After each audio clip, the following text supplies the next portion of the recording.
तो बीती रात फिर से गाजा में बड़ी तबाही मची। अब 4 तस्वीरें भी एक साथ आपके सामने होंगी और इन तस्वीरों को देखकर अंदाजा लगाइए कि युद्ध कितना भयावह होता जा रहा है। युद्ध का ये 24वां दिन है। 4 विध्वंसक तस्वीरें आपके सामने, जहां इजरायल पर हिजबुल्लाह के हमले को लेकर भी बड़ी खबर आई, वहीं आईडीएफ का माउंट डोव पर हमला, वहीं गाजा में भीषण तबाही और अल ज़हरा पर आईडीएफ के हमले को लेकर भी खबर आ चुकी है। हालांकि युद्ध के दूसरे फेज में भीषण हमले कर इजरायल ने गाजा को खंड खंड करने का जो प्लान बनाया है, उसी को लेकर ये डिटेल आपके सामने, क्योंकि गाजा को 3 हिस्सों में आईडीएफ की तोड़ने की ये योजना है। जहां पहला हिस्सा बताया जा रहा है उत्तर गाजा को लेकर, यहां इजरायली सेना की एंट्री हो चुकी है और अंडरग्राउंड ऑपरेशंस लगातार जारी हैं। हालांकि मध्य गाजा, जो कि दूसरा हिस्सा माना जा रहा है, टैंक एयर स्ट्राइक से प्रहार की यहां पर भी तैयारी है और चौतरफा हमले की तैयारी में आईडीएफ बताई जा रही है। तीसरा हिस्सा होगा दक्षिणी गाजा का।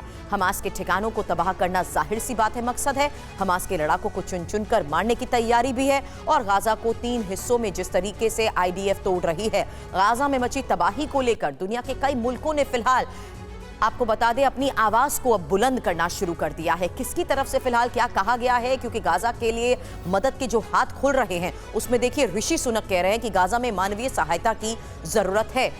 ये बड़ी बातें इस हालात को देखते हुए कही जा रही हैं। फ्रांस की तरफ से कहा गया कि फिलिस्तीनी आबादी की रक्षा करने का आह्वान हम करते हैं। वहीं इंपॉर्टेंट है कि किस तरीके से नॉर्वे कह रहा है कि इजरायल की जवाबी कार्रवाई सही नहीं है।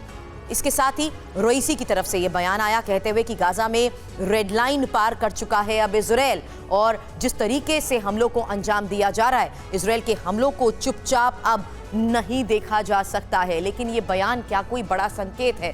क्योंकि एक तरफ जहां गाजा के लिए मदद के खुले हाथ सामने आ रहे हैं, वहीं इस तरीके की बयानबाजी क्या बड़ा संकेत देती है, इस पर भी हमारी नजर रहेगी। वहीं रूस के मखाचकला एयरपोर्ट पर कोहराम की अब एक तस्वीर देखिए, क्योंकि इजरायली और यहूदियों का यहां विरोध हो रहा है। इजरायली नागरिकों को एयरपोर्ट पर कैसे घेरा गया देखिए। तो तेल अवीव से रूस पहुंचे इजरायलियों पर हमले की ये तस्वीरें आपने देखी हैं। मखाचकला की अब सुरक्षा भी बढ़ाई जा रही है। आपको बता दें, फिलिस्तीन समर्थकों ने यहां हंगामा मचा दिया। मखाचकला एयरपोर्ट पर हजारों समर्थकों की भीड़ की तस्वीर भी अब आपके सामने होगी। फिलिस्तीन का झंडा लहराते हुए ये अंदर दाखिल हो रहे थे। यहूदियों की तलाश में समर्थक आए। बड़ी संख्या में पहुंचे समर्थकों ने कोहराम मचा दिया, हंगामा मचा दिया, एयरपोर्ट पर तोड़फोड़ भी की। रूस के दागिस्तान में बड़ी मुश्किल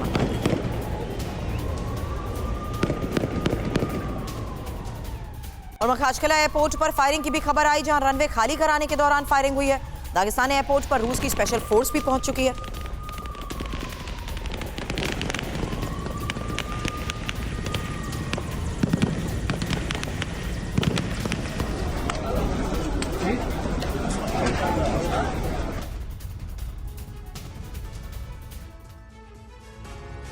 एयरपोर्ट की तस्वीरें आपने देखी हैं, लेकिन ऐसे में कई बड़े सवाल खड़े हो गए हैं कि इजरायल के खिलाफ रूस में ये किसकी साजिश है। इंफॉर्मेशन वॉल का रुख करते हुए बड़ी खबर पर और जानकारी, जहां रूस में इजरायल के खिलाफ प्रदर्शन की तस्वीर आपको दिखा रहा है TV9 भारतवर्ष। और बड़ी खबर यह है कि दागिस्तान के एयरपोर्ट में हजारों फिलिस्तीन समर्थक जुटना शुरू हो गए। हालात बिगड़ गए। तेल अवीव से आई फ्लाइट को रनवे पर ही घेरने की कोशिश की गई, उसकी तस्वीर भी हमने आपको दिखाई। हालांकि एयरपोर्ट को तोड़कर अंदर आए फिलिस्तीनी समर्थक और इजरायली नागरिकों की मॉब लिंचिंग की ये कोशिश बताई जा रही है।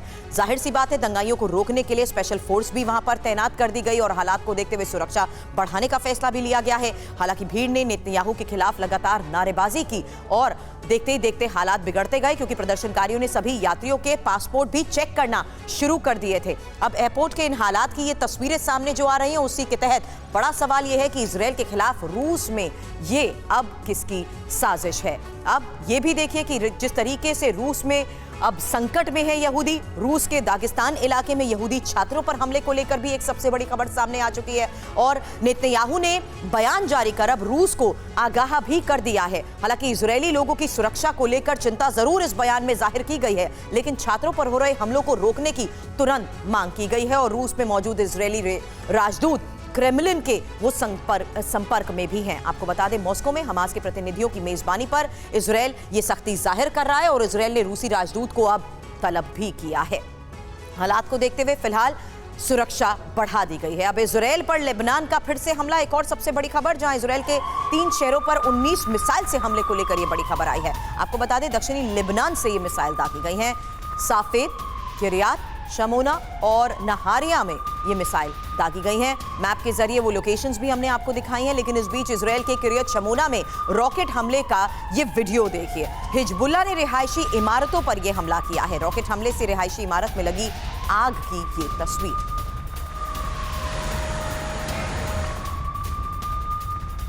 खबर सीरिया इजरायल सीमा पर तनाव को लेकर भी है, जहां आईडीएफ ने हमलों को नाकाम कर दिया है। सीरियाई सीमा से रॉकेट भी दागे गए हैं और सीरिया के ही हमले के जवाब में इजरायल की एयर स्ट्राइक हुई, जहां आईडीएफ ने सीरिया का लॉन्चर तबाह कर दिया है। फाइटर जेट से हमले का जवाब दिया गया।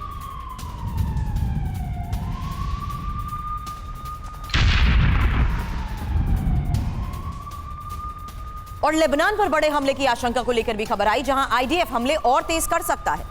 निशाने पर हिजबुल्लाह के बड़े ठिकाने रहेंगे।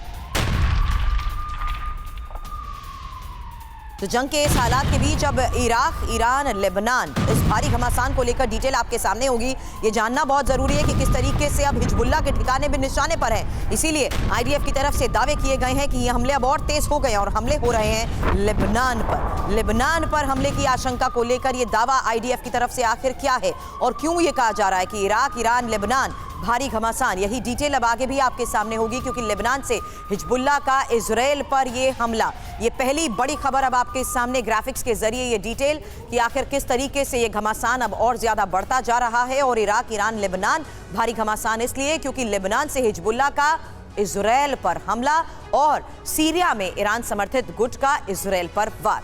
अब सीरिया में ही अमेरिकी सैन्य अड्डों पर लगातार जारी बमबारी भी बड़े संकेत दे रही है, क्योंकि इराक में भी यूएस मिलिट्री बेस पर बारूदी प्रहार हो चुका है।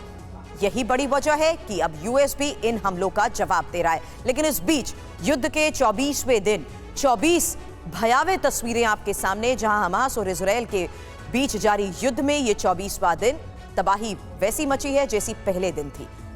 एक साथ 24 तस्वीरें आपके सामने, क्योंकि टीवी9 भारतवर्ष लगातार बद से बदतर होते हालात के तहत इन तस्वीरों के जरिए ये समझाने की कोशिश कर रहा है कि कैसे स्कूल, अस्पताल, रिहायशी इमारतें अब इसकी चपेट में आ चुकी हैं। ज्यादातर वो इलाके हैं जो 24 दिनों में खंडर में तब्दील हो चुके हैं।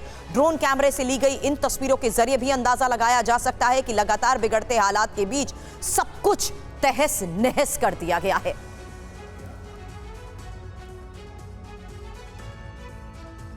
और युद्ध के हालात में लिए जा रहे बड़े फैसले, जहां 4 सागर में महाशक्तियों की सेना की तैनाती। भूमध्य सागर में अमेरिकी मोर्चा तैयार बताया जा रहा है। हालांकि 24 घंटे में अमेरिका क्या ईरान पर हमला कर सकता है, ये एक बड़ा सवाल है। लगातार हो रही इस तैनाती के पिछले कई दिनों से बड़े संकेत मिल रहे थे और अमेरिका का इस हालात में एक्टिव होना ईरान को एक बड़ा संदेश था। इसीलिए इस वक्त जिस तरीके से भूमध्य सागर में तैनाती हो रही है, चार सागरों में महाशक्ति की सेना की तैनाती को लेकर ये बड़ी खबर सामने आई है। इसलिए ये एक सबसे बड़ा सवाल बन गया है कि क्या 24 घंटे में अमेरिका ईरान पर कर सकता है हमला। लाल सागर से अमेरिका जिस तरीके से भूमध्य सागर में ये तैनाती कर रहा है, अमेरिका ने शनिवार को मिडिल ईस्ट में अपने 1000 सैनिक और भेज दिए हैं। साथ ही बड़ी खबर यह है कि 2000 सैनिकों को गाजा युद्ध के लिए तैयार रहने के भी निर्देश दे दिए गए हैं, क्योंकि हालात को देखते हुए जरूरत पड़ने पर इन्हें भी गाजा की धरती पर युद्ध के लिए उतारा जाएगा। हालांकि समंदर में अमेरिका ने 5 घातक और विनाशक अस्त्र तैनात कर दिए हैं, जिसको लेकर लगातार टीवी9 आपको खबरें दे रहा है। जहां यूएसएस ड्विट डी आइजनहावर को लेकर खबर आई थी, खतरनाक एयरक्राफ्ट कैरियर की तैनाती को लेकर यह खबर थी। यूएसएस जेराल्ड आर फोर्ड की खबर सामने आई थी, ये भी एक एयरक्राफ्ट कैरियर है। तीसरा है यूएसएस ग्रेवली, ये गाइडेड मिसाइल डिस्ट्रॉयर है। और चौथा है यूएसएस मैशन, ये भी घातक डिस्ट्रॉयर है। और अगर इजरायल पर हमले हुए तो अमेरिका के समंदर से ऑल राउंड अटैक करने की ये तैयारी मानी जा रही है। डॉक्टर्स पर हमले की एक तस्वीर अब आपके सामने होगी, जहां हमले में घायल हुए बच्चों को बचाने की कोशिश की जा रही थी और पत्रकार और डॉक्टर कैसे भागते हुए नजर आए, क्योंकि मदद करने से रोकने के लिए इनके ऊपर ये वार किया गया है और जान बचाकर भागते डॉक्टर्स और ये पत्रकार।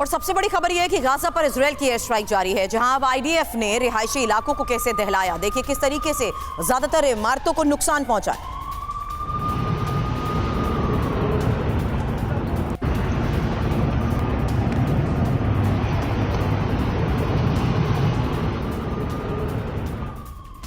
और रूस में इजरायली परिवार पर हमले को लेकर भी खबर आई। दागिस्तानियों ने हमले की ये कोशिश की है।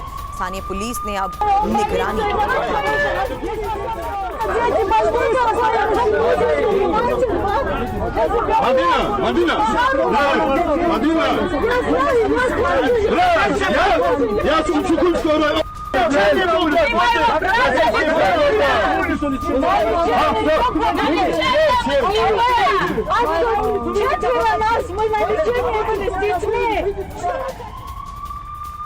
और नौसेना अड्डे पर बेंजामिन नेतन्याहू के दौरे की तस्वीर आपको दिखाएंगे। इजरायल के अशदोद पहुंचे नेतन्याहू, जहां हमास की घुसपैठ से जुड़ी जानकारियां ली।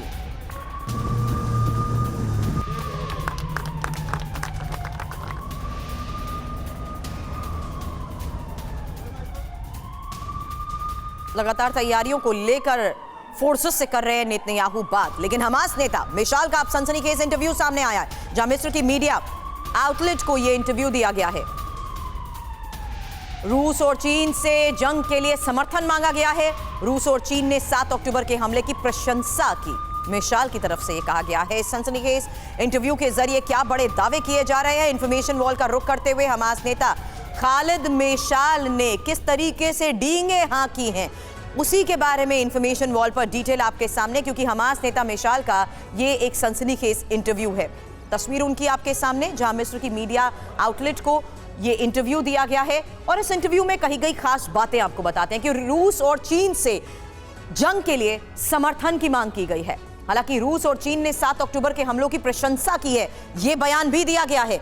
मिशाल ने इंटरव्यू में यह बड़ी बात कह दी है। यह बात एक बार फिर से आपको बता दें, रूस चीन ने 7 अक्टूबर के हमले की प्रशंसा की है। अब 7 अक्टूबर को जो हुआ रूस के सैन्य स्कूलों में पढ़ाया जाएगा।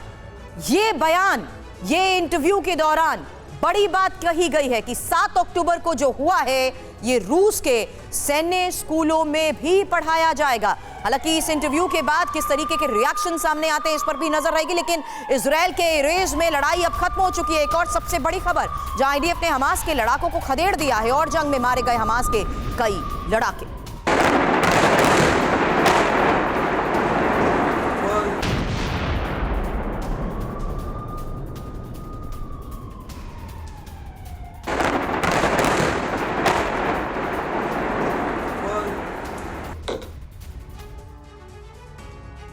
और गाजा बॉर्डर पर इजरायली सेना की बड़ी मूवमेंट देखी गई है। इजरायल ने हजारों सैनिकों को गाजा की धरती पर भेज दिया है।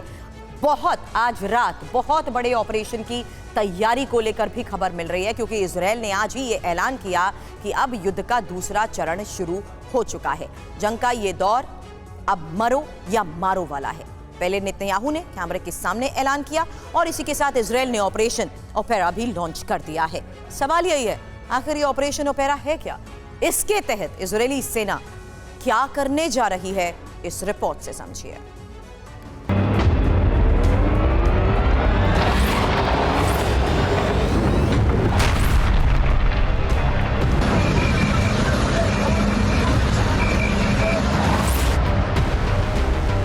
זאת מלחמת העצמאות השנייה שלנו.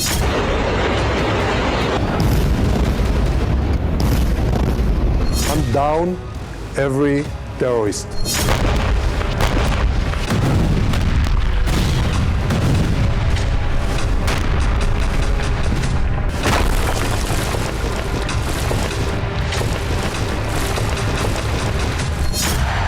गाजा की धरती पर महाविनाश की मुनादी हो गई। गाजा में अब वो होने जा रहा है जो अब तक नहीं हुआ।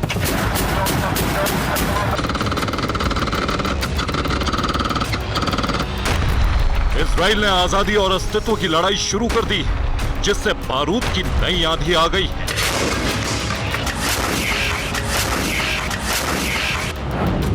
नेतन्याहू और उनकी सेना ने अब तक का सबसे बड़ा और विध्वंसक प्रण ले लिया है।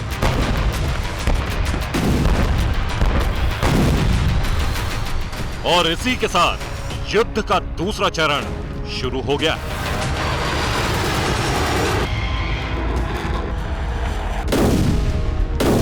गाजा की जमीन पर जंग बहुत प्रचंड होने जा रही है। इजरायली सेना हमास को अब तक का सबसे बड़ा दंड देने जा रही है।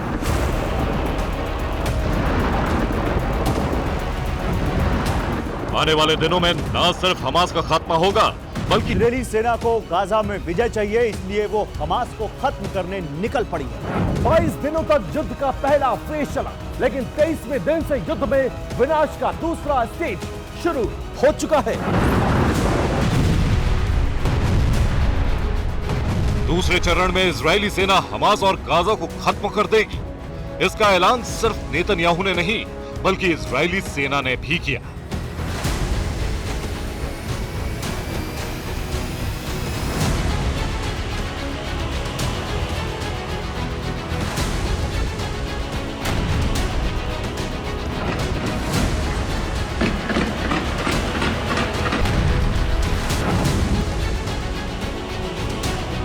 इजराइल के पीएम नेतन्याहू, इजराइल के रक्षा मंत्री और आईडीएफ के इसी ऐलान के साथ गाजा विनाश का दूसरा राउंड शुरू हो चुका है।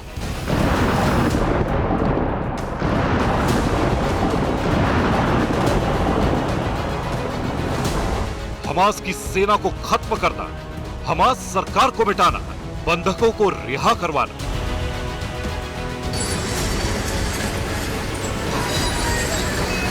वॉर के सेकंड फेज में इजरायली सेना के यही 3 बड़े और विध्वंसक लक्ष्य हैं। इस लक्ष्य को हासिल करने के लिए आईडीएफ ने गाजा में अपने 10 टारगेट सेट कर लिए हैं। यही वो टारगेट है जिन्हें अगले एक हफ्ते में तबाह करने की रणनीति है।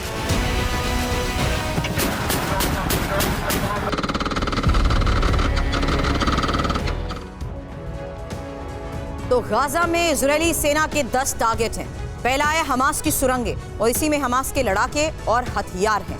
हालांकि दूसरा टारगेट हमास के बंकर, हमास की भारी तैनाती यहां पर है। हमास के अंडरग्राउंड बेस जहां बड़े पैमाने पर हथियार भी जमा किए गए हैं।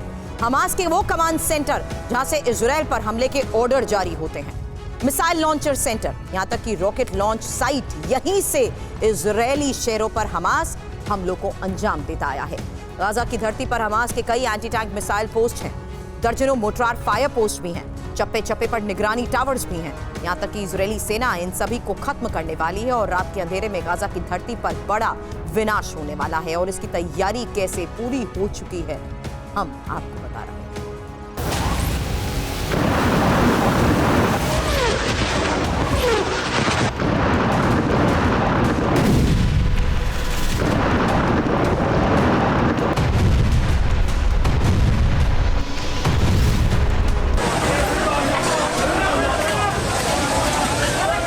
युद्ध के दूसरे फेज में भीषण हमले कर गाजा को खंड खंड करने का प्लान।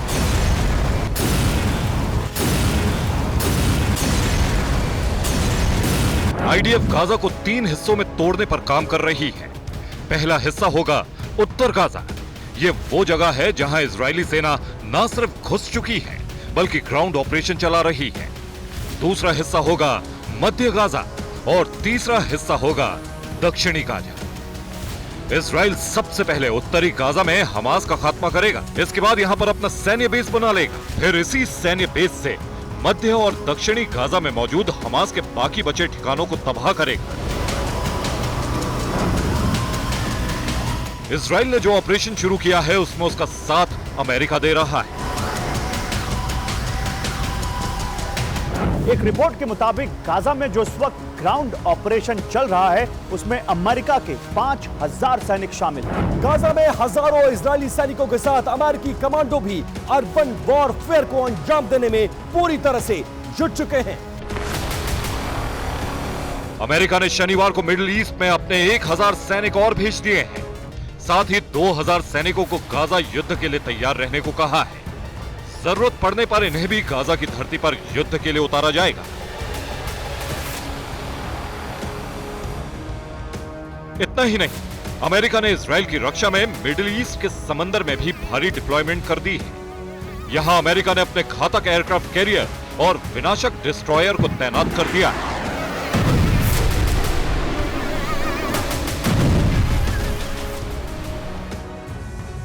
और समंदर में अमेरिका ने अपने 5 घातक और विनाशक अस्त्र तैनात कर दिए हैं, जहां पहला है यूएसएस ड्वेट डी आइजनहावर। ये खतरनाक एयरक्राफ्ट कैरियर है। दूसरा यूएसएस गेराल्ड आर फोर्ड, ये भी एयरक्राफ्ट कैरियर है। तीसरा यूएसएस ग्रेवली, ये गाइडेड मिसाइल डिस्ट्रॉयर है। चौथा है यूएसएस मार्शल, ये भी घातक डिस्ट्रॉयर है। और अगर इजराइल पर हमले हुए तो अमेरिका के समंदर से ऑलराउंड अटैक करने के लिए तैयारी है।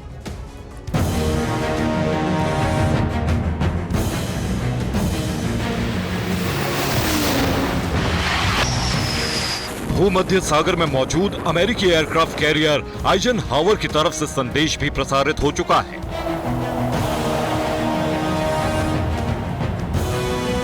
इस संदेश में कहा गया है कि हम इजराइल की सुरक्षा के लिए पूरी तरह से तैयार हैं।